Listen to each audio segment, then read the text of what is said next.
I earned my degree online at Arizona State University. I chose to get my degree at ASU because I knew that I'd get a quality education, they were recognized for excellence, and that I would be prepared for the workforce upon graduating. To be associated with ASU, both as a student and alum, it makes me extremely proud, and having experienced the program, I know now that I'm set up for success. Learn more at asuonline.asu.edu. At Arizona State University, we're bringing world-class education from our globally acclaimed faculty to you. Earn your degree from the nation's most innovative university. Online. That's a degree better. Learn more at asuonline.asu.edu. Do not adjust your digital device. What you are about to see and hear may shock and appall you.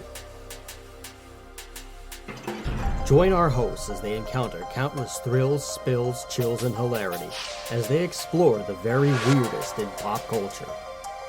The following media is so strange, so beyond the scope of what is normal, it will make you ask the question, why does this exist?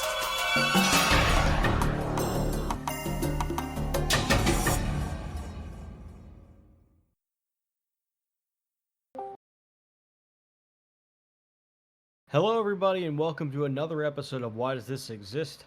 I'm Chris. And I'm Rob. And we have returned after a couple of weeks. You know how it is now. We do them a little. We don't do them as frequently as we used to, but that's okay. We are not necessarily slowing down the show, but we just have lives and important things, and your 30s ain't like your 20s, son. Yep. So, bear with us, and we enjoy this. Now, if some of you were to be so kind and to give us money on Patreon or buy us a coffee, the links are below and in the descriptions. We would be able to do this full time, and we could have squillions of dollars, and we could crank out new episodes every day. Since none of you are willing to do that, or one of you with deep pockets and a lot of donation money to just throw around and or launder. Whoever you are, we are here and we'll be waiting for that big payoff so that we could just sit back and do as many of these as possible. Yep. Not necessarily looking for a sponsor, but we are looking for someone who is looking for a tax write-off.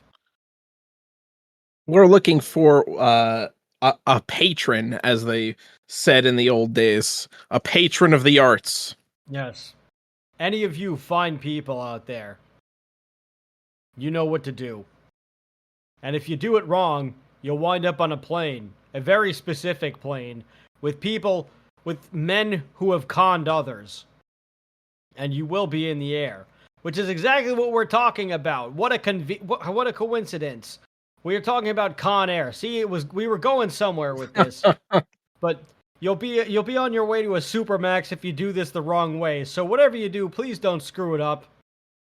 We also don't want to be on that plane with you. It's summer blockbuster season. So especially, we also do not want to be on a plane with any Johnny 23s. So, oh God, no. For shit, sure. Maybe a Garland Green or two might be fun, but probably not. No, probably not. Unless we've got a little doll that we could, just kind of give them to quell their demons for a moment. Listen, I don't even think I would want to be on the same airport as this plane, let alone on the plane. I don't think so. No, it's just a messy business. The transportation of convicts from a max to a supermax. Only the strongest humans can do that, or the stupidest. Probably that would be willing to take that flight. Brave and or stupid. One of those two. Anyway, we are Why Does This Exist? We talk about very weird things in pop culture, whether it's a movie like we're about to do, some music like we recently did, and all those other fun things, or a strange TV show like we did for Reboot, which was a special request, by the way. Yes, we honor those. So, hats off to that guy. I'm not wearing any, but if I had a hat, I would take it off for that guy. who requested it. Anyway, that's the news. Here's the weather. You are now about to witness the true strength of street knowledge from a ragtag group of rogues. So let's get on with the goddamn show. I love saying that. All right. You've introduced me to this movie, actually, and Really? yes, it's one of my favorites now. Yeah. It gets better and funnier every time. It's not intended to be a funny move to a comedy. No, it's not intentionally funny. It becomes a comedy even more every time. Like many summer blockbusters, it's not the most well-written movie ever made. There's a ton of continuity errors. First of all, this movie would not even happen. Or at least not this way. Here's how the movie would really go down. Nick Cage does what he does. He commits manslaughter while defending his woman, depending on the state that they're in. Well, let's break that down first, because this is a justified killing. He gets attacked by a group of guys out in the rain at night. He's protecting his pregnant wife. One of them pulls a knife, and he inadvertently kills the guy. Any court of law would have seen this as clear self-defense. The fact that the judge goes in and says, well, you're in the military, you're an Army Ranger, so you could kill people, so therefore you shouldn't have killed that guy, is complete horseshit. And I'm pretty sure if he had a fucking halfway decent lawyer, there would have been a mistrial. All of those things. So let's just put it from the get-go. I'm sure him being a military veteran also would have made it even easier for him to not even get to court. Yeah, exactly. You know what really would have happened in probably real life, especially in fucking Alabama? The fucking cops would have showed up. He would have said what happened, and they would have shook his hand and said, "Oh, thanks for doing our job for us." And they would have fucking had the freaking meat wagon come and take the dead body away, and that would be it. Case closed. Especially if the deceased were two Utes from New York. Well, that was a little bit of a different situation. When you're in Bama and you kill one of the good old boys, you might have a problem. Yeah, but it just seems like this guy probably got like Hulk Hogan's divorce lawyer or something. Yeah, must have been. Like, he didn't get no Johnny Cochran, that's for sure. No, sir. No, sir. Not even a Jackie Childs. So he goes to jail for 8 fucking years over this BS fucking murder beef. In a maximum security prison. Which also, in on California. On top of that, he did not have a clear... It seemed like he didn't have a criminal record before this, so he also wouldn't have even been... Look, this judge just had it out for him, like fucking big time. No, he really did. Like, unless the judge happened to be somehow loosely maybe the judge is his father-in-law and doesn't like her or something. Maybe. So I was like, fuck you, stay away from my daughter for 8 years. In a maximum security prison. Yeah, could be. Honestly, at the worst case scenario, let's say he did get sentenced to go to jail. He probably would have gone to a low or he would have gone to state a middle level security prison at best. Medium security state prison. He wouldn't have gone to federal penitentiary in fucking California. Where literally Cyrus Grissom, who's one of the worst criminals around, is kept. That's the funny thing about this is the people that are on the plane with him. So he's just hitching a ride back to Alabama because he's paroled. And he would never be on that same plane. He wouldn't be. He wouldn't even have to go on this plane at all. If he was paroled, they would release him from prison right then and there, and he would have to find his own way back home. They don't fucking parole you, and then all of a sudden you have to go on a plane. Oh, here's your one last ride with a bunch of convicts before you get out. No, they just let you out of prison. That is not how it's done. They open the door, you collect your fucking effects, your personal effects that you went in with, and you get the hell out, and that's it. Yeah, This is just a series of people who are. This is a series of incompetent people who have just put this man into the most distressful situation possible. It's this whole realistically, this movie does not happen. No. You really have to suspend your disbelief with this movie. Yes, you do. More than a normal movie, because this one goes a little bit over the top with the insanity. I mean, for God's sakes, it starts the opening credit scene is Nick Cage doing push-ups in his cell in a variety of different ways for no reason. Yeah. To the point where he's just doing them on his head. He's doing headstand push-ups. I'm not even sure why he's doing them. I knew one guy. At Arizona State University, we're bringing world-class education from our globally acclaimed faculty to you. Earn your degree from the nation's most innovative university. Online. That's a degree better. Learn more at asuonline.asu.edu. I knew one guy in college who used to do that in the hallways because he would try to impress people, but everybody just thought he looked like a fucking jackass. So everybody made fun of him. I also have to say that I don't think you ever look cool doing headstand push-ups. And I don't even know what purpose it really serves. I mean, it's, I guess it's just to look cool. But you don't. Nobody looks cool doing those things.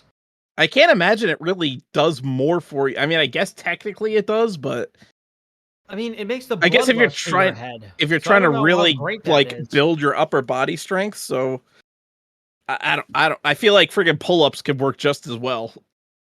Yeah, and you would not lose, and your blood would not rush to your head and cause any dizziness and/or anything else. It's just it seems like a very unnecessary workout. It also needs to be pointed out that Nicolas Cage just plays Nicolas Cage in every movie he's in. Yes, and I think we does. talked about this on Face Off a little bit. I'm sure we did. But this is just Nicolas Cage with a Southern accent. A bad Southern accent. A very bad Southern accent. You get such lines as, "I'm gonna show you God does exist." And, "Why couldn't you put the bonnet back in the box?"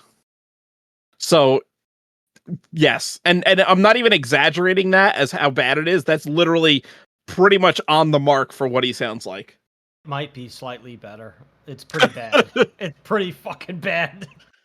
But anyway, that's how it starts. It's yes. Just, this guy gets screwed over by the system for reasons.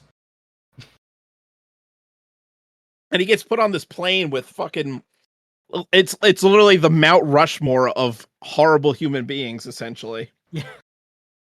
We have our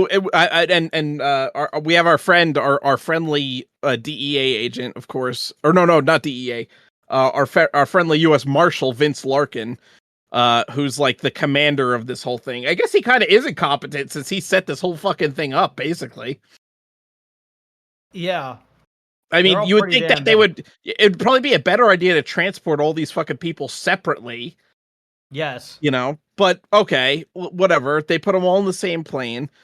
So our lineup is William Billy Bedlam Bedford, who was a mass murderer who killed his whole entire wife's family, including his wife and her dog. Then you have a serial rapist, Johnny 23, who raped 23 women. Well, he was convicted of raping 23 women, claims to have raped more. Diamond Dog, Nathan Jones, who is the leader of the Black Guerrilla movement. And blew up... hold on 1 second. Wait, so he's a terrorist. What else did he do? Yeah. What did he blow up? He blew up a meeting of the NRA. Jesus. Well, that's one way to get rid of those guys. Anyway, I didn't realize this. Okay, for starters, I call people Johnny 23s in my fantasy leagues because, well, if you've ever been in a fantasy anything league, there will always be a bunch of people who are trying to do all kinds of shifty trades that are so one-sided. You have to be an idiot to fall for this, or it's your first time doing a fantasy league. So we used to call them trade rapists. I call them Johnny 23s. That's my backstory on this. The thing that I meant to say before I got sidetracked, is I hadn't put it together until now, but I'm wondering if the wrestler Nathan Jones took his name and gimmick based on Con Air. Is his gimmick that he's like a black nationalist? Not that part, but Oh, his gimmick was that he was like that he was some kind of crazy mass murderer in Australia or something, and he was escaping from prison to become a pro wrestler, and his name was Nathan Jones. Nathan Jones is the name of Ving Rhames' character.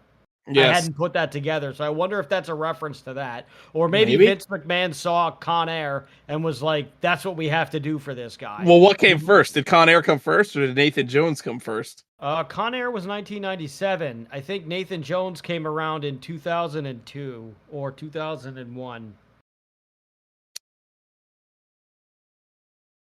Because it was during, 2003, actually. So I mean, I wouldn't put it past Vince to be watching TV and see fucking Con Air and Nathan Jones and be like, "That's a great name for a gimmick." Yeah, I could see him watching this, and then the next day he takes a look at the guy who's going to be Nathan Jones. He just goes, "This guy looks like a criminal. We're gonna call you Nathan Jones." I don't know. That's probably what happened. Probably. And then to top it all off, you have Cyrus the Virus, played by John Malkovich in one of his like most ridiculous, over the top but good performances. Like he really brings personality to the character of Cyrus the Virus. And so Cyrus is like arguably the worst of these people. He's done every crime imaginable and has spent most of his life in prison. But he's also like, a super. He's basically the stereotypical evil genius. He's got he got his Juris Doctorate while he's in jail, and has basically plans this whole thing out, this whole escape plan. And uses code, and he's the archetypal evil genius.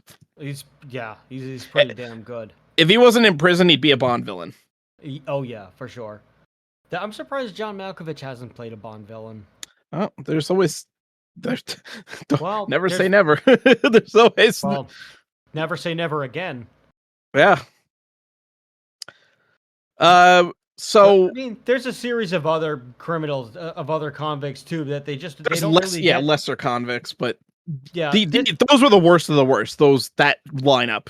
Yeah. There are lesser convicts also on board. There's a few people that we don't even find out what they did. Like, they never say anything about Swamp Thing, who I feel like they just put him in this movie because they wanted to constantly like do close-ups of this guy laughing.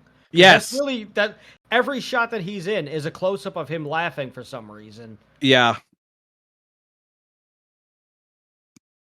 I don't know why. I also find it funny that he just happens to have aviation expertise, but okay. Yeah. Unless, I mean, I guess if Cyrus the Virus, if this whole thing, like, he's been planning this for probably months, if not years, probably at least years. It is unbelievably coordinated. Like, they have because they're the second crew of people that they get they don't get them until they land in Carson City, Nevada. So, so many things could go wrong here, and they don't. It's like, how did he know who's going to be getting on the plane in Carson City? Surprised. I mean, he's probably the shot caller at this place, so I'm sure he's probably got a bunch of guards just like doing business for him anyway, and like giving him all the intel. So, and he's probably been setting up. Well, who is going to be on the? Well, he's probably been setting up who is going on the plane with him. So he's probably talking to the guards and like getting all. Well, Sandino also bankrolled this, and Sandino is this big drug lord who's comparable to like Pablo Escobar or something. And that he's the one that's bankrolling the operation to escape.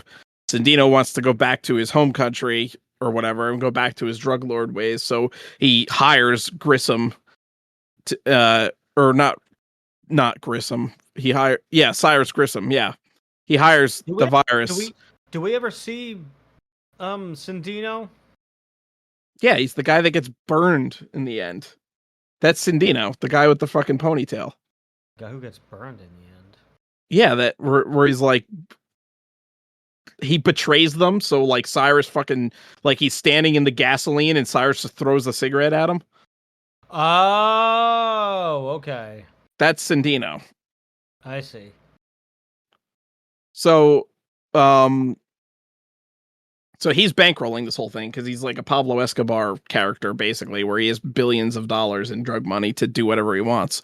I don't know why, but I never Cyrus the Virus. I never even like noticed that whole storyline at all. That's like the main storyline of why they're trying to escape. Yeah, I never really gave a shit about why they wanted to escape.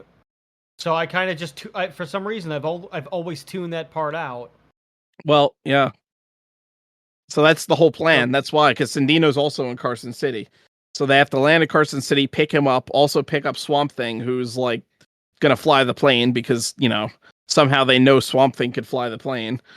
I mean, they probably like talked with the guards and like set up who was gonna be on the plane with them. Or at least some of the people. They probably found a way to get in somebody's ear about putting certain people on the plane. Could be. The plan is so complicated, though. Like, it starts off with Pinball, who's played by fucking Dave Chappelle, which is hilarious. Why not? So Pinball pulls out a freaking thing, like regurgitates a fucking like little tube full of, I guess where it's gasoline or kerosene or some kind of flammable liquid, and sprays it on the guy next to him, this like friggin' Native American guy, and lights him on fire. So that causes this huge chaos panic. And Pinball runs over in the ensuing chaos and opens the cages that allow Cyrus the Virus and Diamond Dog to escape.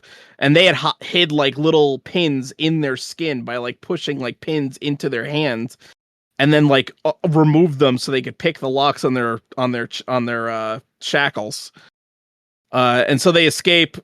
They take over the plane. They tie up the guards. I should have also mentioned that in the beginning, when they're all first getting on the plane, we also have a DEA agent that's undercover that's being put on the plane. So we meet Duncan Malloy, who's like the head of this whole DEA operation, and the other agent, Willie Sims. And so Agent Sims is getting on the plane dressed as a prisoner, so that way he could talk to Sandino and try to get more information out of him. And he's wearing a wire. And so, you know, the whole rule with these planes is that no guards on the plane are allowed to carry. They have one pistol in the cockpit, and then in the cargo hold, which is off limits and inaccessible, they have, you know, shotguns and assault rifles and stuff.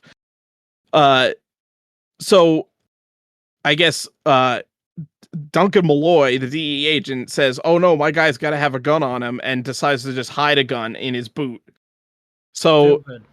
Yeah, stupid, because after the whole takeover, he decides he wants to play hero and try to like hold up the, you know, one guy against all these cons that have a gun also, by the way, because the whole plan, they get the pilots to come out of the cockpit and then steal the gun from them. So they have a gun, and they have hostages. And Mr. DEA agent man thinks he's going to somehow get his gun out and beat all the... Let's just break this down. He has a subcompact pistol. Those usually only have 8 to 10 rounds in the magazine. So there were far more than 8 to 10 prisoners on that plane. And if they all rushed him, he would have gotten his ass kicked. So stupid of him to even try to save everybody. He also grabs Pinball and uses him as a hostage, which ends up not working because Cyrus does not care about any of the other prisoners on this flight. There's no honor among thieves. He's also done his job already, so they have no use for him. Yeah. So exactly. They really couldn't care less what happens to him. Right. So suffice to say, the only guy that he would have had to get would have been the only guy that would have been essential for him to get would have probably been Swamp Thing. But Exactly. that guy looks like he can take care of himself. Yeah. 'Cause Chappelle was like skinny and like scrawny at this time in his career. Yeah. So it wouldn't have done him any good anyway. No. But yeah, how does this guy even make it to being DEA and being that stupid? Good question. How dumb are the other people that were in the running? Or for him to like move? Maybe I don't know. I guess all the smart people retired and he kind of moved up the ladder that way. Well, Duncan Malloy is pretty stupid too, because he's the one that fucking gave him the gun. So yeah, this is true. So maybe they're just saying that it's a commentary on the DEA or retards. Oh, you know what? That could be it. It could be that there could be a subplot. There could be some commentary on just how dumb like the guards and the inmates and the establishment really is, and how the criminals are always much smarter than they are perceived to be. Well, Larkin even quotes Dostoevsky about, a degree of civilization in a society can be observed by looking at its prisoners. So maybe, there was some kind of some kind of philosophical commentary they were attempting with this movie, I think. Even though it's lost in the ridiculousness of the premise and the dialogue and Nicolas Cage's performance. Pretty much all of it. So Cameron Poe tries to stop this whole thing, and he's legitimately trying to like talk him down and be like, look, this is not just like put the gun down and like be, don't be an idiot, basically. Poe is also an idiot for agreeing to this situation. Yeah. So, but that ends up being a distraction. Some other prisoner grabs the gun, and then the DEA agent ends up getting shot. And this ingratiates Poe in with Grissom. Cyrus the Virus now like thinks, he's like, thank you for that, basically. So inadvertently, Poe becomes Cyrus's best friend, I guess. Yes.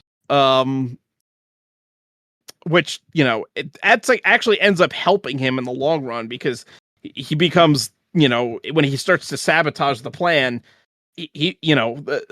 suspicion is not laid on him because Cyrus trusts him for that little stunt in the beginning, basically. So they land at Carson City. They get the prisoners they need. Cyrus and a bunch of the other inmates dress up as guards so they can go out and pretend to be guards, and that they're getting all the... I always find it hilarious that like none of the guards on the ground question Johnny 23 being dressed up like this hardened, played by Danny Trejo. So this hardened, very clear, like gang member looking person is dressed up as a guard, and none of the other guards question it somehow. Right. All of the other guards have a clean cut protocol of like how they have to look in appearance and everything. And these guys don't seem to match it, because you got people with mullets, you got people with all kinds of crazy facial hair and tattoos and stuff that now they've kind of laxed on that. But in 97, you had to look like you were playing for the New York Yankees, basically. Yes. Yeah. So it's pretty, again, one more thing you have to suspend your disbelief. Wouldn't the second batch of people know what the criminals on the plane looked like? Wouldn't they know who the cargo You would hope so. You would hope they would know what Cyrus the Virus is, since he's probably the most famous criminal and they're all in the criminal justice system. So the average human average citizen would probably know who Cyrus the Virus is based on his crimes, let alone prison guards whose job it is to know who they're transporting. Well, again, we've established that the people in law enforcement in this movie are pretty fucking stupid. Yeah. So they do the prisoner swap. They get all the people. Pinball ends up, he's got to put the transponder and hide it somewhere else so that, they can't track the plane. So he goes and puts the transponder on this other plane and ends up hitting on this airport worker lady, and forgets to get back on the jailbird plane and ends up getting stuck in the landing gear when he tries to climb up on it. So they take off again. In this time, Poe puts first he actually volunteers to leave. He figures he'll get off the plane. his buddy, his buddy Babyo is diabetic, so he wants to get off the plane and basically end this whole thing. He's going to scream and try to get the guards' attention, so that way they stop the plane from taking off. And of course, that's Grissom Cyrus has already fucking thought of that, and he bags and gags all of the prisoners that are getting off the plane. So Poe decides right there and then he's going to stay on the plane because Baby-O can't get off because he's black and they need a bunch of white guys because the prisoners getting off are white. And he doesn't want to leave Baby-O or Agent Sally, or what's her name? Sally Bishop, Officer Sally Bishop. She's they put a female corrections officer on this flight with all of these scumbags, including a known serial rapist who has raped at least 23 people. Why would you even put a woman on that plane? Yeah, and I guess it goes to show that there is some honor among thieves, as immediately when they take over the plane, Johnny 23 attempts to rape Sally, and Poe stops it, and then Grissom actually agrees with him and says, do you fly, Johnny? Because if your dick jumps out of your pants, you jump off this plane. So, he actually does put a stop to the rape. Good. I guess Well, also, Johnny 23 would not be part of his crew, like in real life. In real life, if there's a thing going on, Johnny 23 would be in prison as somebody's bitch because they kick the shit out of rapists. They hate those guys. If you've watched any of the prison people like JD DeLay on YouTube or TikTok, they'll tell you there's a good one. Yeah, they'll tell you the first thing they do when they get a new person in prison, the papers. Yeah, exactly. They look at your paperwork, and they see if you have good paperwork or bad paperwork. Yes, which means they go down to the office and they go to the computer. They just dig up your sheets or whatever. They get all their info, one way or another, on the people who were coming in, so that they know what you did. Yeah, and then they figure out what to do with you. Sex offenders or people that commit crimes against children are the lowest of the low in prison hierarchy. They're oftentimes beaten. They oftentimes are victims of rape. And, again, rightly so. I think, sex offense is one of the worst things. It should be up there, with capital murder, but it isn't. Yeah, they pretty much get what's coming to them. Yeah, they do get what's coming to them. If they're lucky, all they get is extorted. But most of them get beaten or raped, and oftentimes killed. Yeah. So by the other prisoners. 23 would probably not even be in this crew. No, he would most likely be in protective custody, because that's where most of the sex offenders go, is into protective custody.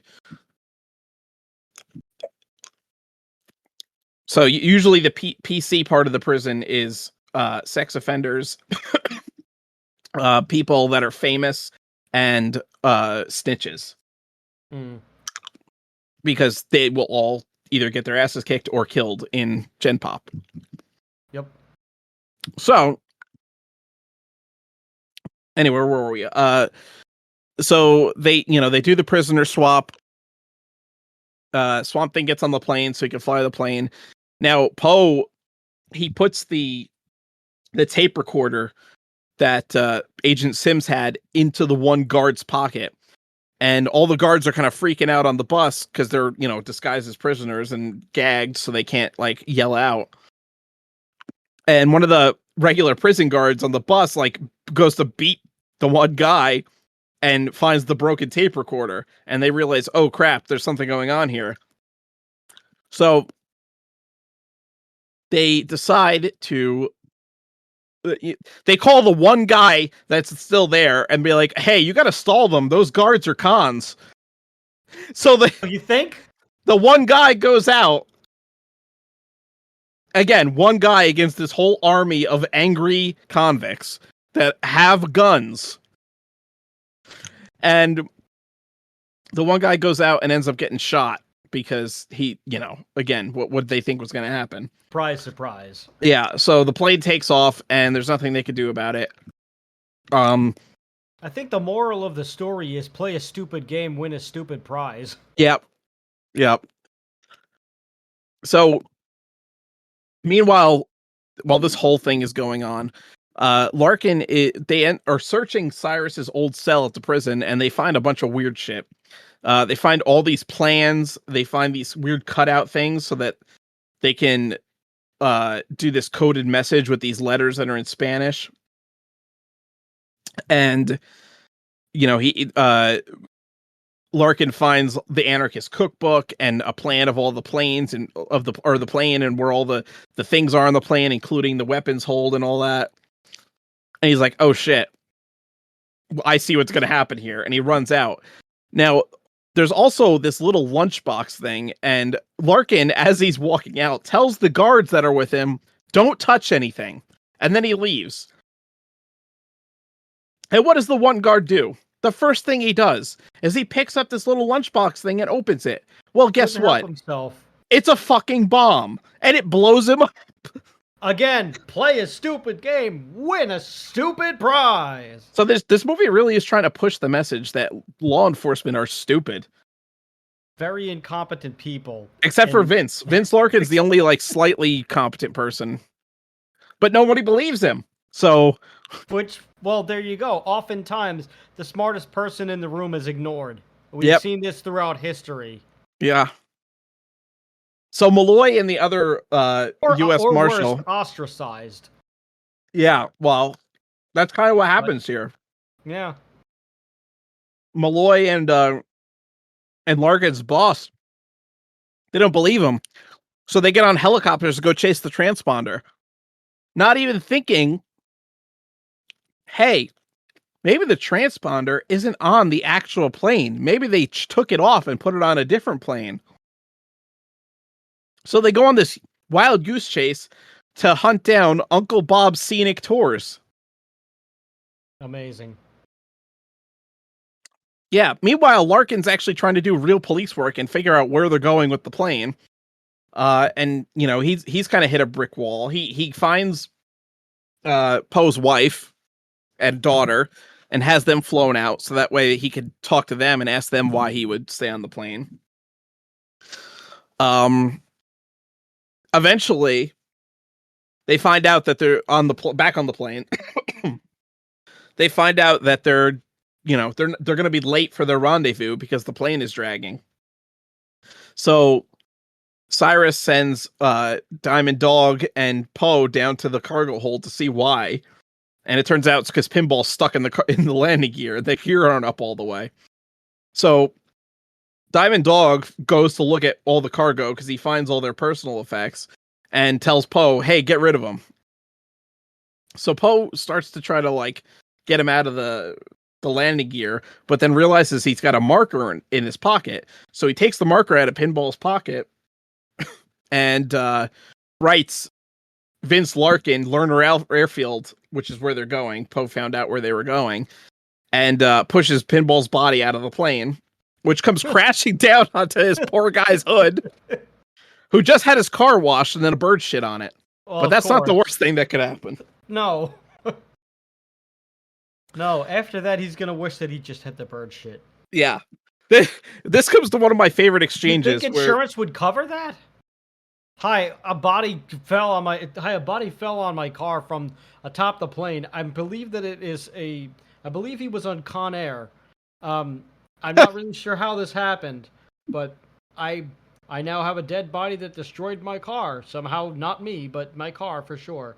It's totaled. No, I'm not coming. And then, of course, he's trying to call out of work, and his bosses just probably asked him if he was still coming in that day. I'm sure. And who knows? But I don't know. In 1997, would the car insurance company cover something like this? My guess is they would, but then they would immediately write this into their future contracts that they would not cover a situation like this. Yeah. Well, it's a very far-fetched. It's a very far-fetched thing. If it happened in modern times, they probably would have already have a clause in there. Would it be considered an act of God? If a body fell from the sky? I mean, wouldn't you? Well, that brings us to my one of my favorite exchanges in the movie, where the cop that's on the scene where the body falls calls Larkin, and he's like, a body fell out of the sky and it's got your name all over it. And Larkin's just like, uh-huh. He then calls his boss and Malloy and is like, turn around, they're going to Lerner Airfield. And he's like, how do you know that? And he's like, a body fell from the sky. And the look on Malloy's face is priceless because they don't understand what's happening. That, and it's pretty ridiculous, when you think about it. Larkin's calling him, a body fell out of the sky and it had a note on it that said, go to Lerner Airfield. Like, so you can't really blame them for not believing him. It is a little far-fetched. No, this is the one time they get a pass. Yeah. But of course, it's the one time where they finally take his damn advice. Yeah, it's true. So they don't help him, but he goes out.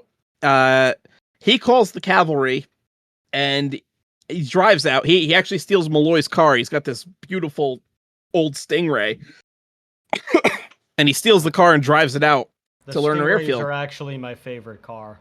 It's a nice car. It is. A 1978 is my favorite make of that one. Yeah. So he drives it out there. Why. And because he tries to take a plane or some kind of aircraft, but there's none left because, of course, they took all the helicopters to chase down the tour bus. The tour bus. Yeah, the tour bus. Uncle Bob's Scenic Tours. Yeah. So, and the guy's like, well, if you got a fast car, you could drive it. So he takes the Stingray and drives out there. So Larkin arrives. The plane arrives. They arrive pretty much at the same time. Yeah. Right. What's the name of the car? The Ass Kicker. Ass Kicker is what the license plate says. Yeah. Which I don't even know why he went with the ZZ. He could have just gone with SS, like Ass Kicker. It was the 90s. I guess he was trying to be edgy and cool. Yeah, yeah. This man was clearly going through a midlife crisis. So. Oh yeah. What a midlife crisis mobile to own. Yeah. Yeah. Does he ever mention an ex-wife in the movie? Is there ever a line like that? I don't think so, but I don't know. All right. Well, if so, then that explains everything. But I don't know if that's a line. Anyway, maybe it was in the script and they took it out. Who knows? But this guy definitely looks like somebody who just went through something and just bought this car. Yeah, I'm sure he did. Midlife crisis. It's definitely a midlife crisis mobile. That's for sure. So they get to Lerner Airfield. Larkin gets to Lerner Airfield. And the whole plan here now is that they're supposed to rendezvous with Sandino's cousin or something, or brother, or some of Sandino's people that have a jet that's going to fly them to a non-extradition country. Well, the jet is there, but it's a tiny private jet, and really their only intention is to pick up Sandino and leave the rest to rot. And Poe finds this out as he's looking for the fuel truck or the tractor to pull the plane out. I forget what he's looking for. Oh no, this is when he's still looking for the syringe to help his buddy Baby-O, who's going into diabetic coma because he didn't have his insulin. Because again, for some reason they didn't give him his insulin when they were on the ground. They had to wait until he was in the air. And in the struggle, some guy fucking broke the insulin vial and stepped on it. And I'm not sure why they wouldn't just give him his insulin before they got on the plane. There's really no rhyme or reason. He's already shackled up anyway. Yeah, exactly. Or at least they give it to him when he sat down on the plane before they take off. So Poe's looking for some syringes and some insulin to bring to his buddy who's dying. And that's when he runs into Sandino's people and who are just gonna, take Sandino and leave. And Poe even says, you could take Sandino and leave the others to rot. But, if you shoot the gun, there's going to be a lot of pissed off prisoners. And of course the guy has a silencer, so he puts the silencer on and then he's like, hooray for the sounds of fucking silence. At this point, Larkin walks in. That distracts the guys long enough that Poe can kick the guy, and then there's a struggle. And Poe beats all the bad guys because he's a fucking, the action hero guy who knows all the kung fu moves. Somehow he does. Well, he had Well, I guess military because he's in training, military training, but so yeah, that explains that. yeah. And so our two heroes meet each other finally, Poe and Larkin, in person. And Poe doesn't trust Larkin because, I mean, honestly, none of the law enforcement in this movie have done anything to earn anybody's trust, I don't think, so far. So rightfully doesn't trust Larkin, I would say. But Larkin asks him, like, why did you stay on the plane? He's like, well, I got my friend there and I couldn't leave him behind. And so that, Larkin realizes, okay, yeah, he actually is the good guy. And, asks him, like, oh, what are you going to do for me? He's like, I'm going to save the fucking day. There's a lot of great one-liners, despite how cheesy they are. There are. Have we gotten to my man Garland Green? Oh, we haven't talked about Garland Green, who got on the plane also in Carson City. Garland Green is basically supposed to be a serial killer a la Jeffrey Dahmer or John Wayne Gacy, in that vein. He's kind of a hodgepodge of a bunch of them. Yeah. Played by Steve Buscemi, so... Yes, who is excellent and looks... He might have the best performance in the whole movie. Yeah. He barely has any lines, but his presence is perfect. It's also interesting that every line that he has is some, like, deep philosophical, like, line somehow. It works. Yeah. He's had a lot of time to think. Yep, that's for sure. And he's probably very well read. We can understand that. I like his serial. He just has something. He just has something wrong with his brain that compels him to kill. Yeah, I like his serial killer name, the Marietta Mangler. Yeah. Yeah. So he's definitely the most psychotic, I would say, of all of them, because whereas Grissom kills for necessity, Garland Green kills for fun. Yeah. He's very much almost a Batman villain. Yes, and when he speaks about the victims, he's just so nonchalant. He's so calm about the way he says it, like how he's wearing a woman's head as a hat for miles. Yeah. So after this whole incident Which, by the way, he is probably the biggest problem towards the end of the movie, but we'll get to that later. Yeah, we'll get to that towards the end of the movie. So Grissom, they're still waiting for the plane. They don't know that the plane is actually hidden in the fucking hangar, and Sandino was planning to betray them all. So Grissom decides to go to plan B, which is to dig out the jailbird plane and just fly that to a non-extradition country, refuel it, and get the hell out of there. So at this time, they start digging out the plane again. Diamond Dog is about to shoot the guards that are left over, the hostages, and Poe intervenes. Obviously because he's trying to save them, but under the guise of, hey, we can't. They're our only leverage. We need to keep them alive because now we have to go to Plan B and we don't have any hostages. So he stops them from doing that. They're digging out the plane. They get the whole prisoner crew. They get a tractor. They get the fuel truck, and we see in the distance that the military or National Guard, I don't know what they're supposed to, I guess they're supposed to be the National Guard or something, finally arrive. And they're like 10 minutes away. So they're like, oh shit, what do we do now? So, of course, Grissom comes up with this plan to ambush the National Guard and in the Boneyard, which Lerner Airfield, by the way, it's like an abandoned airstrip pretty much, and has a giant junkyard full of old planes and trucks and all kinds of stuff. So perfect ambush position, which again, the National Guard or whatever the hell they are, the army, military, go knowingly into this ambush and just walk straight into it without even questioning. They don't set up a perimeter. They go in single file line into a freaking kill zone, basically. Amazing. So I guess every figure of authority in this movie, except for Larkin, is an idiot. So of course, the plan goes pretty much to as it's supposed to. All the guards or the National Guardsmen are getting slaughtered by all the prisoners. Eventually Larkin drives this tractor or something to so they can use it as like a mobile cover, and they start to break through. So all the prisoners retreat to the airplane. At this point, Sandino runs into the hangar and finds his cousins or whatever. They try to escape. So I guess was it Larkin or Poe drops a crane and rips the back of their plane off, and it crashes. And Sandino crawls out of it. And at this point, there's like jet fuel everywhere, and we get to see the true Cyrus the Virus, where he just takes a cigarette and fucking throws it and burns Sandino alive. And even Diamond Dog looks at him like, holy shit, man, like what the fuck. So they all get back to the plane, they escape.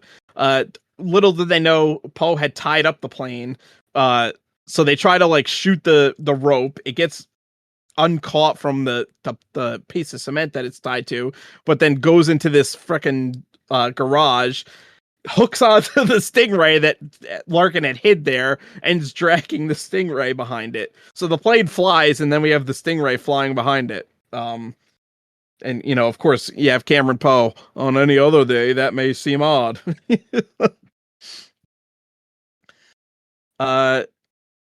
So the plane takes off, but at this point, Cyrus is now well aware that there is some kind of traitor in their midst.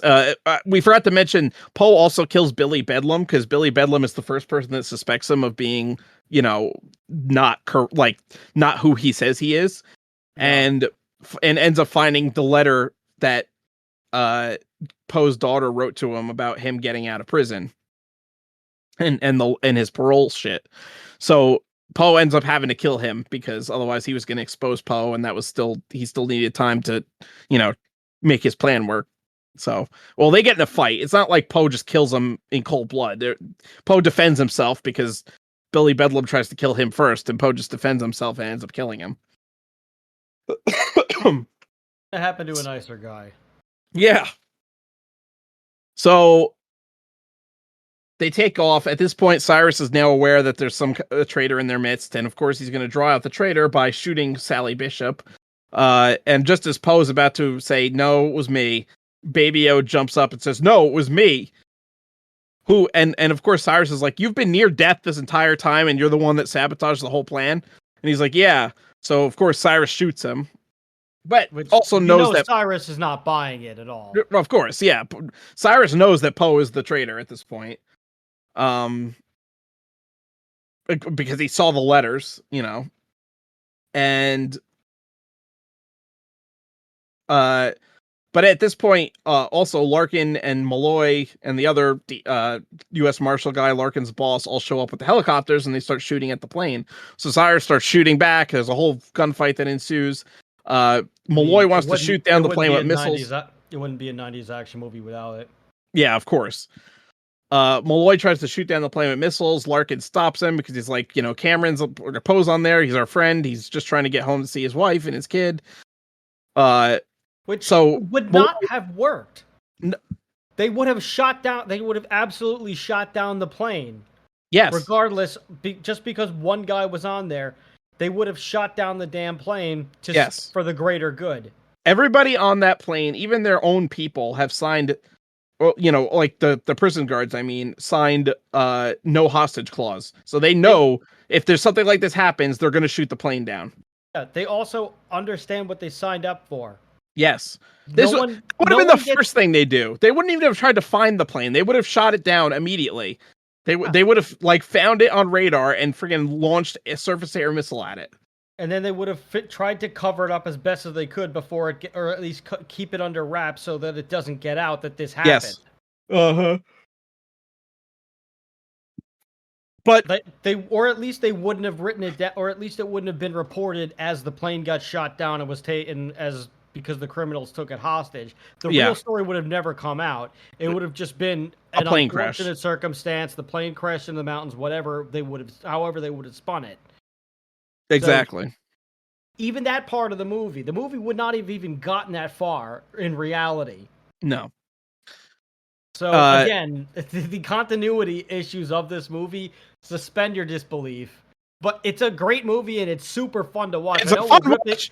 I know we're ripping it apart. And it sounds like we hate this movie, but we love this movie so much that we can't help but we've watched the movie so many times that we can't help but find more holes to poke in it. It's one of those movies that's so bad it's good. Yes. And it's just a fun watch. It's completely unrealistic. The writing is horrible. It's got a star-studded cast, but really, I mean, Nicolas Cage's performance is subpar. Let's just apparently, quite a few of the actors hated working on this movie. I mean, I'm sure they phoned it in. Do you think John Malkovich was there to give his best performance of his career? No, he was there because he was getting paid probably $1 million of fucking, at least millions of dollars, probably. Well, him and John Cusack have both said on record that they hated doing this movie. Yeah. They, what did they say? I'm looking at this Reddit thing now, too. And, I mean, here's the post from 2 years ago by Princess Beatrix 1923. So hats off to you, Ms. B. I love the 90s. This is just the original post. I'm not getting through the whole thing, but it's just Con Air. The actors hated it, yet it turned out well, and I can't quite figure it out. I love the 1997 film Con Air. I saw it in high school, but I've seen it numerous times since then, usually when I'm sick, because to me it is the chicken soup of movies. Well put, Queen That's B. pretty good. Well put, Princess B.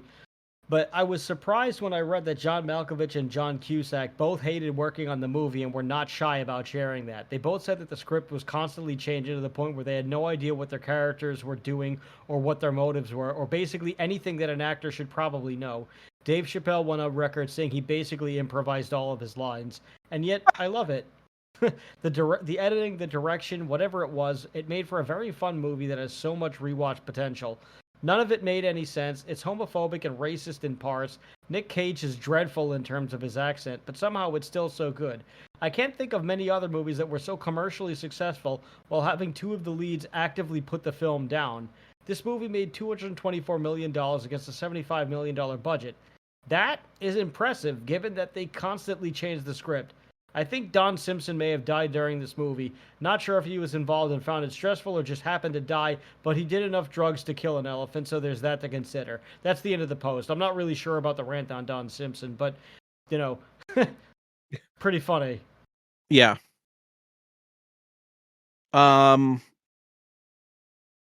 Yeah, so it's a fun movie, but not Oscar material by far. Let's just put it that way. No.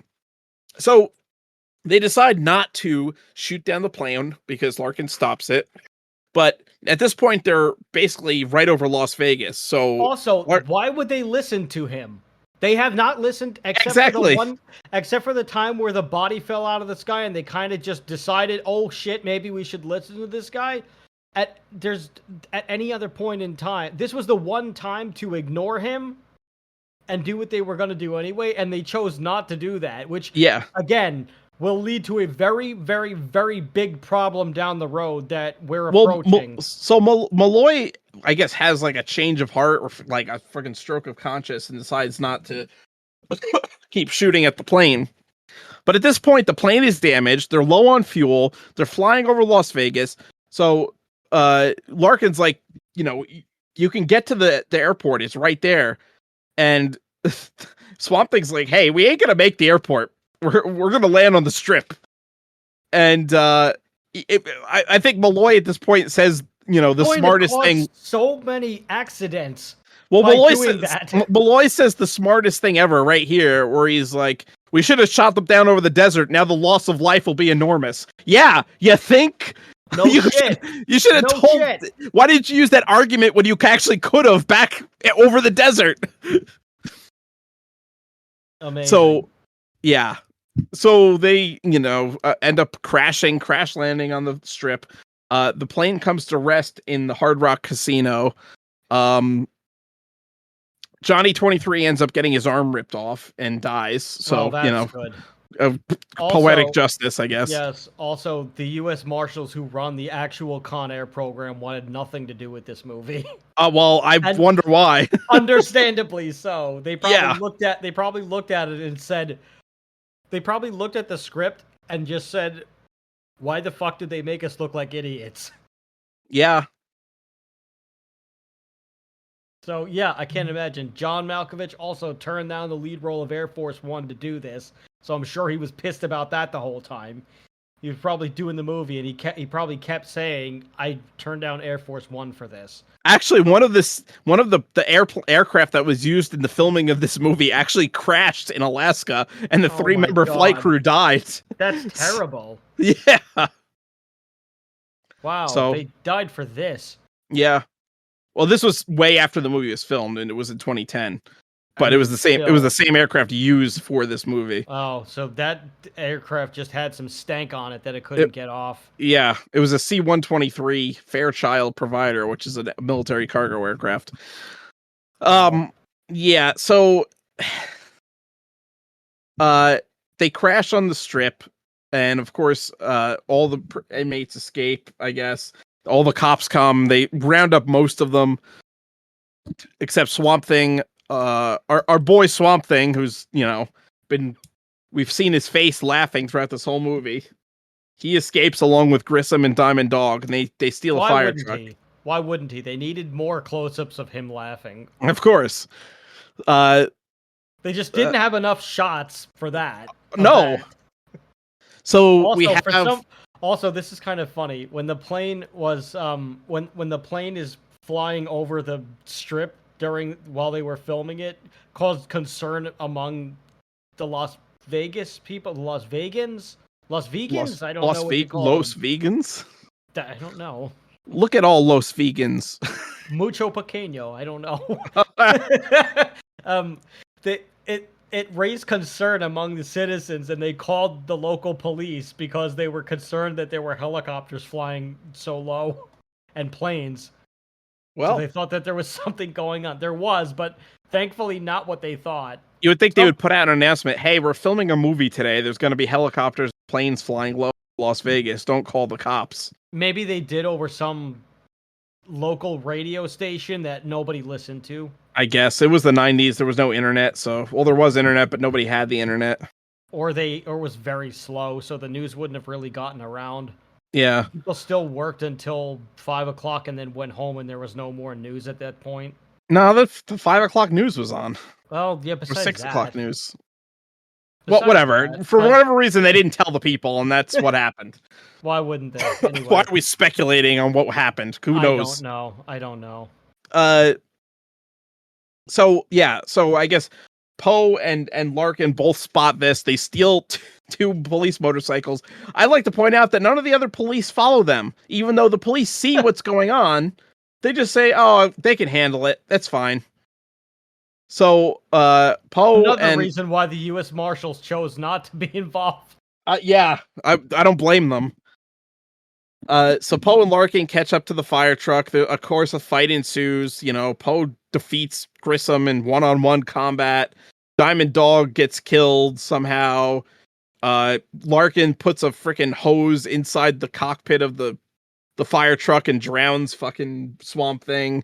And Grissom gets back to the swamps from whence he came. Grissom gets killed in the most ridiculous Final Destination way possible.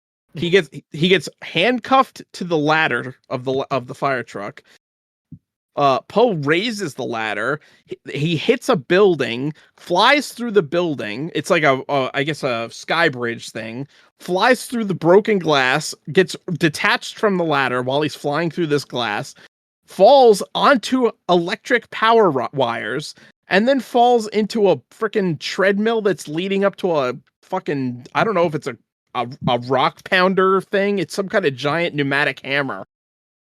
And his head just lands perfectly on there and gets crushed. I would like to point out he survived everything until the head crush. Including impalement. Yes, he's conscious for this. He survives getting electrocuted by high tension wires. I forgot about that. Yeah. He literally falls through them and gets electrocuted, and it doesn't even affect him. No. So I guess Cyrus the Virus is he's on a level of like Michael Myers in terms of invulnerability. He just can't be killed. I suppose. I don't know. Well, Or maybe he's a zombie, like you have to destroy the head to destroy the ghoul, so that's why.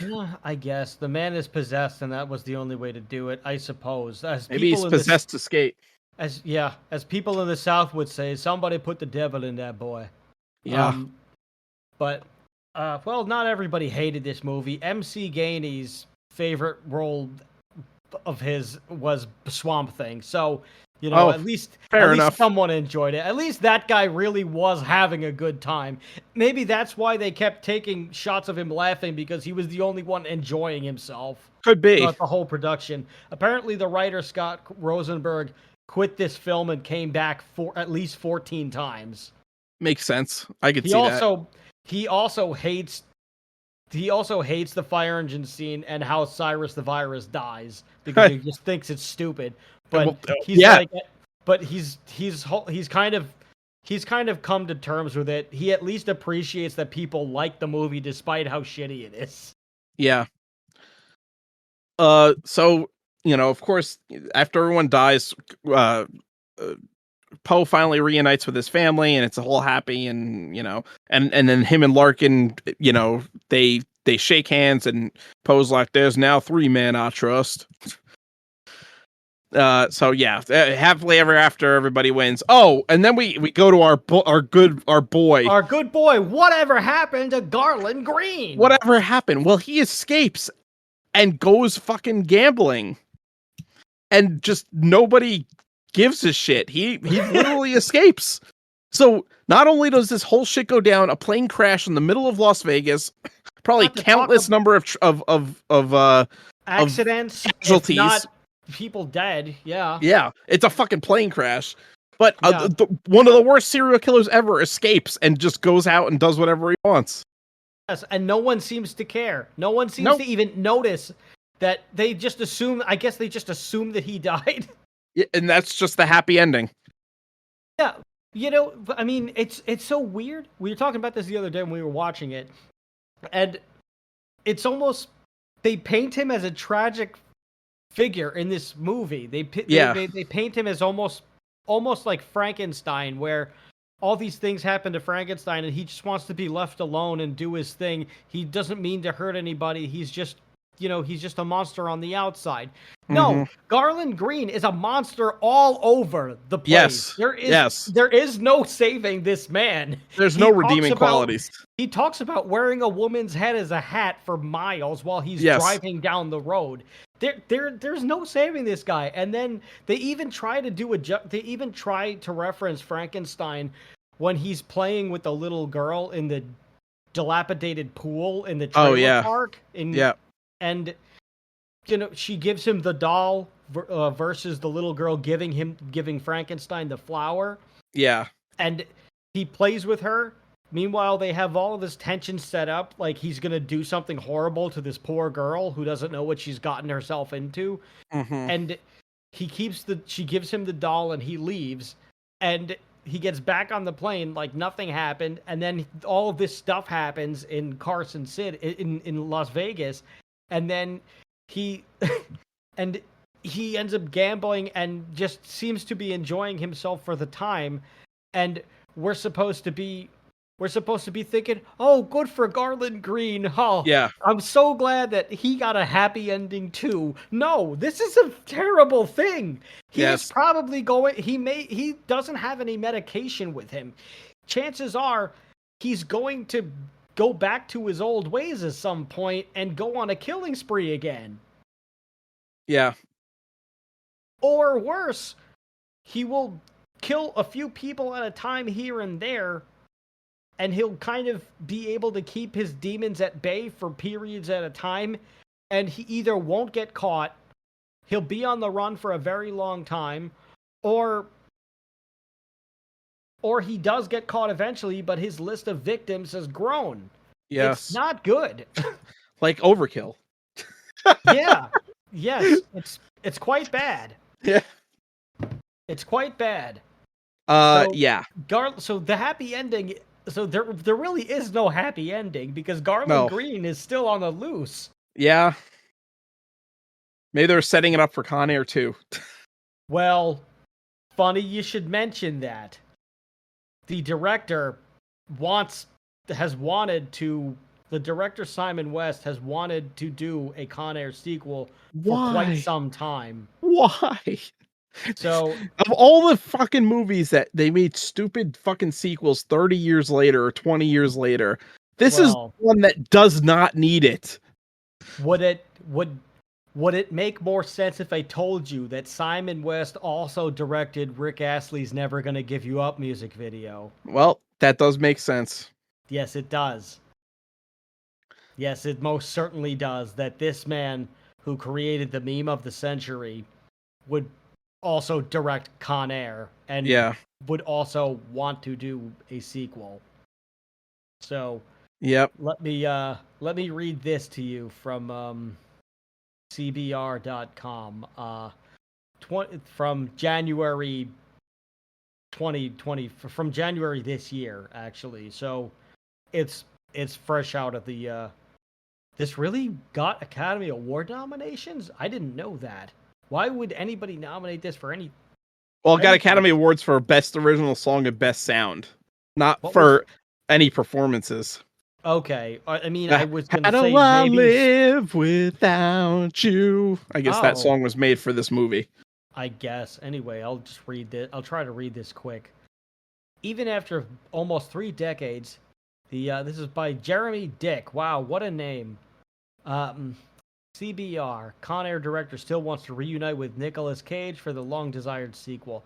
Even after almost 3 decades, the action thriller Con Air is still seen as one of veteran actor Nicolas Cage's best films. Despite its box office profits and Academy Award nominations, however, the movie was never given a sequel. Yes, people knew better, believe it or not.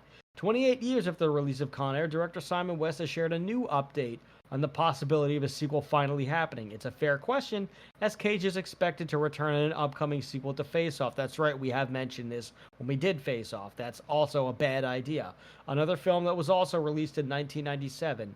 For his part, West told Screen Geek that he would be more than happy to reunite with Cage for Con Air 2 if he's given the opportunity. Why aren't we reading the Screen Geek article then? The director even shared that he's discussed a potential sequel with Cage in the past, but to truly move forward with Con Air 2, the project would need to have a solid story with others key actors returning. Let me guess. John Malkovich returns as Cyrus the Virus's son or father trying to take revenge on it. I don't know. Or I guess they get Garland Green. I don't know. Definitely, I would always do anything with Nick Cage. I'm a huge fan of Nick Cage. He will also do anything for money, no matter how ridiculous. He didn't say that part. I have a great affection for Con Air, and I think he does too. We talk about it before, and I think if it's done right, and we have a great script, and we get as many people back as possible, I think it would be fun. How do you get as many people back as possible? Most of the characters got killed off. You really need to get John Cusack, and you get John Cusack, the guy who was Malloy, Nick Cage, maybe Nick Cage's wife, and and Steve Buscemi. That's really all you can get. There's nobody else. Right. And I don't know. Unless they make it into like a fucking zombie movie or something. Yeah, I don't know. Detective Sally Bishop you get back, I guess? Yeah. For reasons? I don't know. Don't do this. Please don't do this. With the sequel not guaranteed, there are no story ideas that are set in stone. For Con Air 2, however, West previously floated the idea of taking the sequel even higher into the sky by setting it in space. Oh, fuck. Don't do that. No. He now clarifies he's not dead set on that idea, thank God. He's also open to going the opposite route by having it take place underwater, presumably a submarine film. That's somehow worse. What? In any case, The only hard rule West is putting forth is that he needs it to be just as fun as entertaining as the original. No, don't do that. Don't do this at all. I mean, that was just one idea, he said of the space pitch. I think it could be underwater, it could be in space, it could be in a parallel universe, it could be all sorts of things. As long as it's fun and entertaining like the first one, then I don't think people would mind where it was. Okay, so that's just something that the author just took and ran with it. He didn't necessarily, he was just kind of spitballing there. Will Con Air 2 finally happen? Report written by Scott Rosenberg and produced by Jerry Bruckheimer. Con Air has imagined a prison break taking place on board a J-Pats aircraft. Cage played Cameron Poe, a former Army Ranger who blah, blah, blah. Blah, okay, these are just the other people who were in the movie. Con Air is streaming on Hulu. Okay. But, yeah, okay. Source Screen Geek, which we probably should have read that article instead, but that's where IMDb took me. So you can blame them. I never want to see Con Air 2. I don't want it to happen. No, I don't. That would be horrible. Do not do this movie, for the love of God. Do not ever do this movie. No. Well, that's Con Air. And despite being pretty much panned by critics, it had mixed reviews. There are some critics that gave it average reviews, but for the most part, below average to average. It made quite a bit of money at the box office, and it was a summer blockbuster. On a budget of $75 million, it made $224 million. So I guess you could say it was successful. It was very successful. And like I said, we fucking trashed this movie a lot, but it's a fun movie to watch. It's one of those movies that it's just, you gotta watch it and like laugh at it, because it's not realistic in any sense of the word. No, but, not at all. But it's fun. Yes. Oh, it's got funny moments. I actually did find out more about this Don Simpson character that they listed in the Reddit ad. He was Don Simpson was apparently another big movie producer who used to work with Jerry Bruckheimer on a lot of things, and Con Air was actually the first movie that they did not work, that Jerry Bruckheimer did without him, because Don Simpson hated the idea, so he just said, no, I'm out. And he apparently just died a year or two later because he just according to the Reddit post, he did enough drugs to kill an elephant. So, there was that. But yeah, interesting. But he hated the movie, and they ended their partnership, and he just washed his hands of it, and rightfully so. Patrick Swayze was also considered the role of Cameron Poe, and I believe Sylvester Stallone was one of the people who was offered the role and turned it down. Kurt Russell also. Oh, I could actually see Kurt Russell in this. But, so, they both turned it down, and I guess Nick Cage was not their first choice. But the other guys knew better, and Nick Cage just said, yeah, I'll do it. Because he'll kind of do anything. Well, yeah. But interesting. Tim Roth was also the first choice for Garland Green. So I think he probably would have been pretty damn good too. But I think that it would have been a very different performance. Yeah. I think I prefer what we saw on the screen. I'd like to speculate, but I think Steve Buscemi was the right choice. Yeah, I agree. They also considered Robert Downey Jr., Charlie Sheen, and Matthew Broderick for Vince Larkin, which I could kind of see Matthew Broderick. I could almost see Matthew Broderick out of those three being like a backup guy, but I think John Cusack was also the best choice for this. But again, the movie it's not a good movie. No, not in any sense of the word. But fun. This is funny. So again, with the Don Simpson, early in the film's development, he suggested an idea that in the first act, the plane crashes into a gated community of wealthy people and the convicts go on a murder spree. Oh my god. I would love that. This guy had the right ideas, and I guess he just hated the movie that much that he chose to end their partnership. Yeah. But interesting. And they also had, and Danny Trejo was also kind of a consultant to the filmmakers because that makes he's sense. previously been in prison. Yeah, I could see that. So, just really interesting stuff. I'm not going to rattle off every little factoid here, but it's just kind of funny. But I guess one other thing, I hadn't noticed this until today, looking at the Con Air poster. But if you look at the full poster, you are like there. Underneath the plane and John Cusack, Nicolas Cage, and John Malkovich. Which, by the way, the names are not in the right order as they appear on the cover. No. So by looking at this movie, you would think that Nicolas Cage is John Malkovich, John Cusack is Nicolas Cage, and John Malkovich is John Cusack. It's They're the new completely Face Off. out of order. Yeah, it's real bad. And then underneath, there's this guy who I guess is supposed to be Ving Rhames or some random black man because you don't even see you see him from the back. So I guess it's a Ving Rhames body double. I guess they couldn't get him that day, or they just didn't want to pay him for some reason. It's a very weird poster. Just for all the wrong reasons.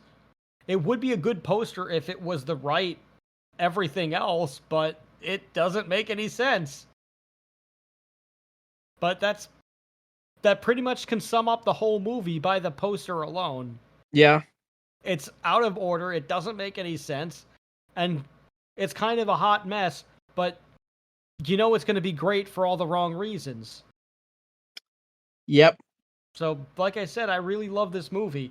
It gets funnier and more ridiculous every time, and I love it more every time I watch it. But it's a pretty bad movie. Yeah. Yeah, I agree.